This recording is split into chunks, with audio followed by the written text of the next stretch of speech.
மேஸ்திரி வணக்கம். வணக்கம். உங்களை பற்றி அறிமுகப்படுத்திக்கங்க. என் பேர் வீரகுமார். கோபி வட்டம் கூவலூர் கிராமம் பொன்னமடை ஊருங்க. என்ன மாவட்டங்க? ஈரோடு மாவட்டங்க. ஈரோடு மாவட்டம். ஆமாங்க. Very good. எத்தனை நாளாக வந்து இந்த தொழில் செஞ்சுட்டு இருக்கீங்க? நாங்கள் பார்த்தீங்கன்னா ஒரு 10-13 வருஷமாக செஞ்சுட்டுருக்குறோங்க வேலை. 13 வருஷமாக நீங்கள் செஞ்சுட்டு இருக்கீங்க? ஆமாங்க. இது வந்து உங்களோட குல தொழிலுங்களா? உங்கள் தாத்தா? ஆமாம், பாரம்பரிய தொழில். பாரம்பரிய தொழில். ஆமாங்க. சரிங்க. நீங்கள் எத்தனை மாவட்டத்துக்கு போய் இந்த மாதிரி கிணறு வெட்டுறது, கிணறு தூர் வாடுறது இதெல்லாம் செஞ்சுட்டு இருக்கீங்க? நாங்கள் இந்த தமிழ்நாடு ஃபுல்லாக, தமிழ்நாடு வெளியே, ஆமாம் எல்லாமே வெளி மாவட்டத்துக்கு கூட போகிறோம். நாங்கள் இது கூட போகிறோம் நாங்கள். சரி சரிங்க. ஆமாங்க. உங்கள் டீமில் வந்து எத்தனை பேர் இருக்காங்க மொத்தம்? எங்கள் டீமில் பார்த்தீங்கன்னா ஒரு கிட்டத்தட்ட ஒரு 40-45 பேர் இருப்பாங்க. அதாவது நீங்கள் வந்து ஒரு ஊரே சொல்கிறீங்க அப்படியே? ஆமாம். நில உரிமையாளர் வந்துட்டு என் கிணத்துல சேர் இருக்குது வந்து க்ளீன் பண்ணணும் அப்படின்னு அவர் சொல்கிறார் அப்படின்னா நீங்கள் ஃபஸ்ட்டு போய் நீங்கள் ஃபஸ்ட்டு என்னென்ன பார்ப்பீங்க அங்கே? நில உரிமையாளர் வந்து கிணறு, இப்போ நானே கூப்பிட்றேன். சரிங்க. கிணத்துல வந்து இப்போ சேர் இருக்குது, இப்போ வந்து என் கிணத்துல வந்து சேர் இருக்குதுங்க மேஸ்திரி, கொஞ்சம் க்ளீன் பண்ணி கொடுங்க அப்படின்னு நான் சொல்கிறேன். நீங்கள் அங்கேருந்து வந்தோடனே நீங்கள் எதையெல்லாம் வந்து ஆய்வு பண்ணுவீங்க? நான் வந்து பார்ப்பேன். முதல்ல வந்து நீ கிணத்து பார்ப்பேங்க. கிணறு எப்படி இருக்குன்னு பார்ப்பேன். மேலே மரங்கிற முளைச்சிருக்குதா இல்லையா, ஏதாவது இருக்குதா, தடஞ்சல் இருக்குதா, அப்படி இல்லை சட்டை ஏதாச்சும் மோசமாக இருக்கா, தொங்கிட்டு இருக்குதா, அந்த மாதிரிலாம் பார்ப்பேங்க. அதெல்லாம் பார்த்துட்டு இந்த மாதிரி தொங்கிட்டு இருந்தா இதெல்லாம் தள்ளி விட்டு தான் கல்லணும் அப்படின்னு நான் சொல்லுவேன். அதாவது ஏதாவது பிளவுகள், ஆமாம் ஆமாம், பிளவு இந்த மாதிரி ஏற்பட்டால் தள்ளி மறுபடியும் உள்ள உடச்சு விட்டுட்டு ஆமாம் மறுபடியும் தான் எல்லாம் ஆரம்பிப்பீங்க? ஆமாம் ஆமாம் ஆமாங்க. சரி சரிங்க. ஆமாங்க. ரைட்டு, அது ஒன்றாச்சுங்க. இப்போ வந்துட்டுங்க ஒரு கிணத்துல சேர் இருக்குதுன்னு வச்சுக்கோங்களா, இப்போ அந்த சேரை வந்துட்டு எப்படி அளவீடு செய்வீங்க? அளவீடு பார்த்தீங்கன்னா இப்போ ஒரு பக்கம் குழியாக இருக்குது, ஒரு பக்கம் மேடாக இருக்குது. சரிங்க. அதை வந்து நாங்கள் அந்த மேடு இருக்கிறத ஒன்று குழியில் போட்டு ஆவரேஜ் பண்ணி அந்த மட்டத்துக்கு உள்ள இறங்கணும்னா நீங்கள் என்ன பண்ணுவீங்க அப்படின்னா மட்டம் அடிச்சிருவீங்க? மட்டம் அடிச்சிருவாங்க. மட்டமும் அடிப்போம். ஒவ்வொரு பக்கம் அப்படியே அளந்துட்டு ஆவரேஜ் பண்ணிக்குவோம். சில பக்கம் வந்து ஒவ்வொரு திருப்தி இல்லைன்னா மட்டம் அடிப்போம். அப்போ இல்லை அப்படின்னா 4 முளைக்கு வச்சு அளந்து அதை ஆவரேஜ் பண்ணி நாளாக டிவைட் பண்ணி ஒரு ஆவரேஜ் கணக்கு போட்டுக்குவோம். சரி சரிங்க. கட்டடத்துக்கு எப்படி போகிறோம் அதே மாதிரி தான் அதுக்கு அஸ்திவாரம் வீடு போகிற வீடு அஸ்திவாரம் அதே மாதிரி தான் இந்த கணக்கு. Very good. சரிங்க. இப்போ உள்ள வந்துட்டு மண் இருக்குதுன்னு வச்சுக்கோங்க, மண்ணை வந்து நீங்கள் வெளியே கொண்டு வரீங்க. இது என்ன கணக்கில் நீங்கள் வந்துட்டு ஒரு யூனிட்டா, ஒரு கஜமா, இல்லை ஒரு கியூபிக் ஃபீட்டர், கன சதுரம் சொல்லுவாங்க தெரியுங்களா, ஒரு மீட்டர் கன சதுர மீட்டர் சொல்லுவாங்க, அந்த கணக்கா? இதில் தோராய மதிப்பீடு எவ்வளோ வச்சிருக்கிறீங்க? நீங்கள் வந்து ஒரு கிணத்துல வந்து கிட்டத்தட்ட ஒரு 4 அடி சேறு கிடக்குதுன்னு வச்சுக்கோங்க.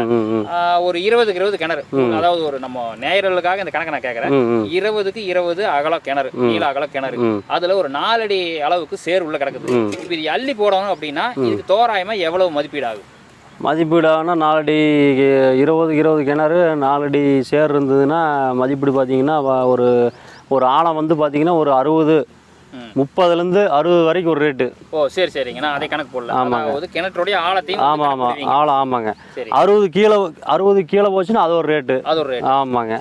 அதாவது பார்த்தீங்கன்னா 30லேருந்து பார்த்து எப்படி இருந்தாலும் கிணறு மேக்ஸிமம் பார்த்தீங்கன்னா 20-25 அடி 30 அடி இருக்குது ஒரு இடத்துலைங்க. ஒவ்வொரு இடத்துல பார்த்தீங்கன்னா 70 அடியும் இருக்குது, 100 அடியும் இருக்குது ஆழத்து அந்த மாதிரிங்க. இப்போ 60 அடி இருந்ததுன்னா பார்த்தீங்கன்னா ஒரு கிணத்துக்கு வந்து 2500 3000 ரூபா பேசுவாங்க ஒரு கிணத்துக்கு. அதாவது ஒரு சதுர ஆமாங்க. ஒரு கிணத்துக்கு 8 2 அடி ஆழத்துக்கு, 8 நீளம் 2 அடி ஆழத்துக்கு ஒரு கிணறு பார்த்தீங்கன்னா 3000 ரூபாய்ங்க அல்றக்கு. அது அடி கணக்கு போட்டிங்கன்னா நீங்கள் ஒரு ஸ்கொயர் ஃபீட் கணக்கு போட்டிங்கன்னா ஒரு ஸ்கொயர் ஃபீட்டுக்கு வந்து 45 ரூபா ஆகுங்க. 45 ரூபா. ஆமாங்க. அதாவது ஒரு கன சதுரம். ஆமாங்க. ஒரு கன சதுரத்துக்கு 45 ரூபா. ஒன்றுக்கு ஒன்று. இப்போ நீளம் 1 அகலம் 1 ஆழம் 1 ஒரு ஸ்கொயர் ஃபீட். அதுக்கு பேர் வந்து கனசதுரம். ஆமாங்க. ஸ்கொயர் ஃபீட், கியூபிக் ஃபீட்னு சொல்லுவாங்க. ஆமாம். அதுக்கு வந்து 45 ரூபா. 45 ரூபா. இல்லை அப்படின்னா 8 அடி நீளம் 8 அடி அகலம், ஆழம் வந்து 2 அடிங்க. 2 அடி. அதுக்கு எவ்வளோங்க? ஒரு கிணறு வந்து 3000 ரூபா. அதுக்கு வந்து ஒரு 3000 ரூபா. நீங்கள் சொல்கிறது பார்த்தீங்கன்னா ஒரு டிராக்டர் அளவு வருங்களா? அவ்வளோ வருவாருங்க ஒரு டிராக்டர் அளவு. சரி சரிங்க. இப்போ எனக்கு ஒரு சின்ன சந்தேகம். இந்த இடத்துல தான் கொஞ்சம் ஒரு சேர் வந்து நம்ம கம்மியாக இருக்குதுன்னு வச்சுக்கோங்க. சரிங்க.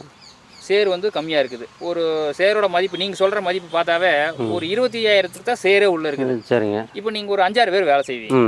இப்போ அந்த கிரைன் செட்டப்பு இதெல்லாம் கொண்டு வரணும். கிட்டத்தட்ட நீங்கள் அங்கே டிரான்ஸ்போர்ட் பண்ணி கொண்டு வந்து சேர்த்துறக்கே ஒரு 2 நாள் ஆகிப்போம். இப்போ அங்கே 25,000 ரூபா தான் சேர் மதிப்பே இருக்குது. சரிங்க. அப்போ நீங்கள் எப்படி வந்து உங்களுக்கு அது கட்டுப்படி ஆகாதுங்க.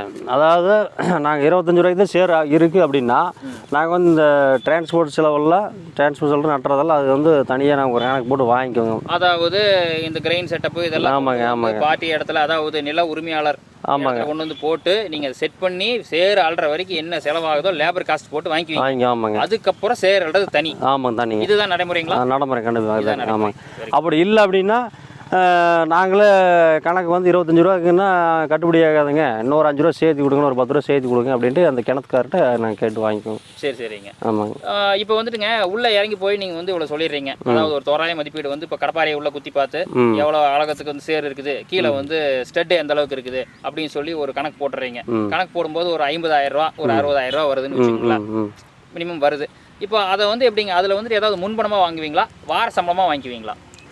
ஃபஸ்ட்டு கொண்டு போய் கிரீன் இறக்கி சேர்த்த போய் 60 ரூபாய்க்கு பேசிட்டு வச்சுக்கோங்க, ஒரு குத்து மதிப்பாக. இப்போ வந்து குத்தி பார்த்துட்டு 60 ரூபா பேசியாச்சுங்க. சரி. பேசிட்டு நாங்கள் இன்னைக்கு நாளைக்கு கிரீன் கொண்டு வரோம் அப்படின்னா நாங்கள் முதல்ல சொல்லிட்டு போயிடுவோம், நாங்கள் கிரீன் கொண்டு வந்து இறக்கினா எங்களுக்கு 20,000 ரூபா பணம் வேணுங்க, அதாவது அட்வான்ஸ் முன் பணம் பர்சன்டேஜ். ஆமாங்க, முதல்ல வாங்கிக்குவோம். அப்புறம் வந்து நாங்கள் சேர்த்த முடிச்சுட்டு அப்புறம் நாங்கள் அந்த அளந்து அந்த 40,000 மீதி வாங்கிக்கணும். அதாவது நில உரிமையாளர்கிட்ட 2 பேமெண்ட். ஆமாம், 2 பேமெண்ட் தான். 2 பேமெண்ட். ஆமாங்க. அதாவது முதல் வந்து ஒரு அட்வான்ஸ் வாங்குறீங்க. ஆமாங்க. ரெண்டாவது வந்து வேலையை முடிச்சுட்டு கடைசியாக போகும்போது ஒரு அமௌண்ட் வாங்கிக்கோ. ஆமாம் ஆமாம். அதில் வேற எந்த விதமான மாற்றம் இல்லைங்க.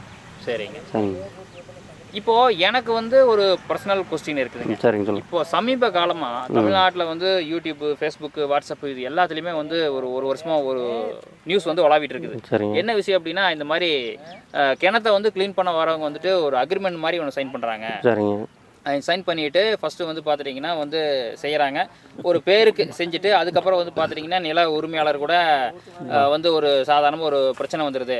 பிரச்சனை வந்துட்டு எனக்கு வந்து அத்தனை லட்சம் வேணும், இத்தனை லட்சம் வேணும், நான் அவ்வளோ செஞ்சுருக்கிறேன் அப்படின்னு சொல்லி கேட்டு அதுக்கப்புறம் வந்து இது ஒரு பெரிய பிரச்சனையாக போய் போலீஸ் ஸ்டேஷனுக்கு போய் ஒரு மத்தியஸ்தரை கூட்டு வந்துட்டு ஒரு கட்ட பஞ்சாயத்து நடத்துகிற அளவுக்கு கூட ஒரு பிரச்சனைகள்லாம் போகுது அப்படிங்கிற மாதிரி நிறைய நியூஸ் நானே படிச்சிருக்கிறேன். ஏன் ஈவன் யூடியூப்லேயும் கூட அந்த வீடியோ இருக்குது, நான் நீங்களும் கூட பார்க்கலாம். இந்த மாதிரி இருக்கிறதுக்கெல்லாம் நீங்கள் எப்படி?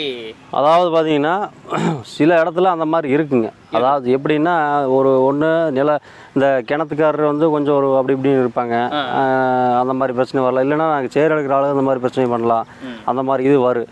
நாங்கள் போகிற பக்கம் எல்லாமே நாங்கள் தெளிவாக பேசிக்குவோம், சைன்லாம் பண்ண மாட்டோம். இவ்வளோதான் ரேட்டு, கிணறே வெட்டுற மாதிரி இருந்தாலும் சரி, சேர் இழுக்கிற மாதிரி இருந்தாலும் சரி, இவ்வளோதான் ரேட்டுங்க அப்படின்னு முதல்ல ஒரு 2 பேர்த்து வச்சு பேசி அப்புறம் தான் அந்த கிணத்தை வெட்டுவோம், இல்லை சேர் அழுவோம். அந்த மாதிரி தான் நம்ம பண்ணிக்குவோம்.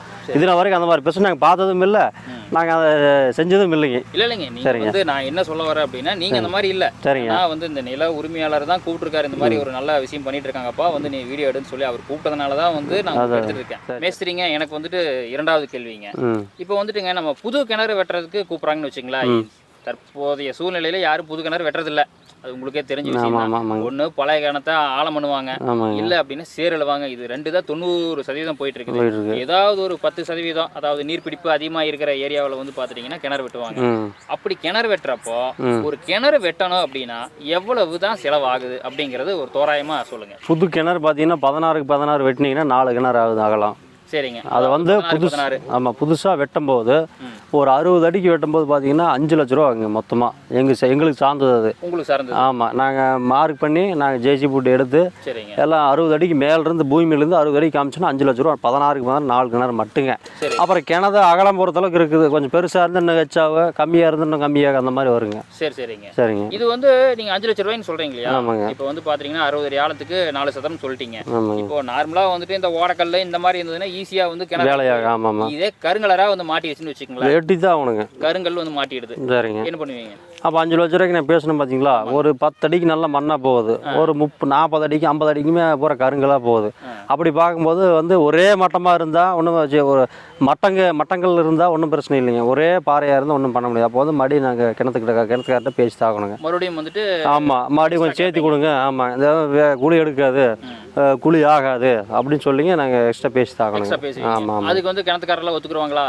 கிணத்துக்கார ஒத்து தான் அவனுக்கு. அவரே முதல்ல சொல்லிட்டு தான் பேசணுவாங்க. அதாவது 60 அடினா மண்ணை ஓரளவுக்கு போச்சுன்னா நாங்கள் வெட்டி கொடுப்போங்க, ரொம்ப ஒரே பாறையாக வந்துச்சுன்னா ஒன்றும் பண்ண முடியாது, அவன் நீ சேர்த்து கொடுக்கணும் அப்படின்னு அவங்க சரிம்பாங்க. சரிங்க. ஆமாங்க. சரிங்க. இப்போ வந்துட்டு இப்போ கரும்பாறையே போச்சு அப்படின்னா கடப்பாறையெல்லாம் வச்சு ஒன்றும் வேலையாகாது, அது உங்களுக்கே நல்லா தெரியும், எல்லாத்துக்குமே தெரியும். ஆமாங்க. ஸோ அதுக்கெல்லாம் என்ன பண்ணுவீங்க? நாங்கள் கமர்ஷியல் வெடி வச்சு தடுவோங்க. வெடி வச்சு. ஆமாம். அதுக்கெல்லாம் அனுமதி இருக்குதுங்களா தமிழ்நாடு? இருக்கு. அனுமதி வாங்கி நாங்கள் அந்த தாசில்தார், இந்த மனையர் ஆஃபீஸ் எல்லாம் கையெழுத்து வாங்கி கிணத்துக்கார முறைப்படி ஃபார்ம். ஆமாம், அதெல்லாம் கிணத்துக்கார வாங்கி கொடுத்துருவாங்க. நான் கிணறு வெட்டுறேங்க இந்த மாதிரி அப்படின்னு சொல்லி அவங்கள முதல்ல அந்த கிணத்துக்கெல்லாம் ஃபார்மெல்லாம் வாங்கி கொடுத்துருவாங்க. அந்த ஃபார்ம் வாங்கி கொடுத்தா மட்டும்தான் நாங்கள் போய் மருந்து ஃபோன் பண்ணால் மருந்துக்கார பாதுகாப்பாக கொண்டு வந்து இறக்கிட்டு போகிறோம் கிணத்துக்கிட்டே வந்து. நாங்கள் வாங்கிட்டு வர மாட்டோம், நான் வண்டியில் நாங்கள் எடுத்துகிட்டு வர மாட்டோம், நோ அலோடு. சரி. அவங்க வந்து ஃபோன் பண்ணி ஃபஸ்ட்டு லெட்டர்லாம் கொடுத்துட்டு பணத்தை கொடுத்துட்டு வந்தோம்னா அவங்க கொண்டு வந்து டெலிவரி பண்ணிட்டு போயிடுவாங்க மருந்து. ஸ்பாட்டுக்கே வந்துடுது. ஸ்பாட்டுக்கு வந்து ஆமாங்க. அதுக்கப்புறம் நீங்கள் வந்து தொலை போட்டு ஆமாம் வெடிச்சு விட்ருவோம். வெடிச்சு விட்டு அதுக்கு இந்த மாதிரி வெடிக்கிறீங்க அப்படிங்கிற மாதிரி இருந்ததுன்னா சுற்று வட்டாரத்தில் எத்தனை அகலத்து நீள அகலத்துக்கு வந்து மனிதர்கள் இருக்கக்கூடாது, நடமாட்டம் இருக்கக்கூடாது அப்படி பார்த்தீங்கன்னா ஒரு 500 மீட்டருக்கு சுற்றி வட்டாரம் கிணறு ஆழமாக இருந்தால் 500 மீட்டர் வரைக்கும் இருக்க வேண்டிய தேவையில்லைங்க. சரிங்க. அதாவது மேலே இருந்தவனா நாங்கள் மூடாக்கு, அதாவது ஒரு தார் பையோ இல்லை வேறு எதுவும் போட்டு மூடி அப்புறம் தான் நாங்கள் வெடிப்பாங்க. ஏன்னா கல் மேலே பறக்கக்கூடாது இல்லைங்க, அதனால். கண்டிப்பாக ஆமாங்க. அது ஒரு பெரிய ஒரு பிரச்சனை. ஆமாங்க. அதெல்லாம் நீங்கள் இப்போ வீடு, அதாவது வீடு மக்களெல்லாம் கொஞ்சம் நடமாட்டம் அதிகமாக இருந்தால் நாங்கள் என்ன பண்ணுவோம்னா படுத்த மூடிட்டு தான் வெடிப்போங்க. ஒன்று இந்த மாதிரி மொட்டைக்காடாக இருந்தால் நாங்கள் அப்படியே வச்சு விட்ருவோம். ஒன்றும் பிரச்சனை இல்லை. ஒன்றும் பிரச்சனை இல்லை. ஆமாங்க. ஆமாங்க.